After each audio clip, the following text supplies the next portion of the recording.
Friends இங்கே பாருங்கள், இதுதான் எங்கள் அம்மா விட்டு கொட்டா.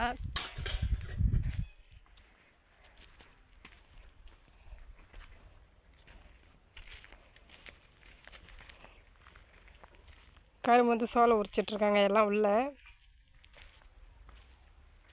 எங்கள் அம்மா ஆளுகளுக்கு தண்ணி மொண்டு வந்து வைக்கிது. மணி 1 மணி ஆகிடுச்சு ஃப்ரெண்ட்ஸ். இங்கே பாருங்கள், எல்லாம் உள்ள சோளம் உரிச்சிட்ருக்காங்க. இந்த சோளம் எதுக்கு நம்ம உரிக்கணும் அப்படின்னா, கரும்பு வந்து நல்லா வந்து கிளம்பு ஃப்ரெண்ட்ஸ். இப்போ அந்த அடியில் இருக்க சோலையெல்லாம் எடுத்துட்றாங்க. இங்கே பாருங்கள், இங்கே இருந்த சோலையை மட்டும் எடுத்துகிட்டு வந்து மேலே வச்சாச்சு. மீதெல்லாம் உள்ளே சோலை கிடக்குது. இந்த கரும்பு விலகிறதால நம்மளுக்கு கரும்பு நல்லா வளர்ந்து வரும். திரும்பவும் புதுசான கரும்பு வரும்.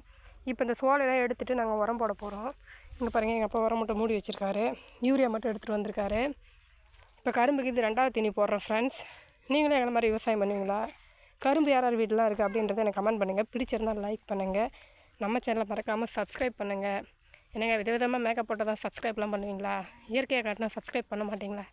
பாய்.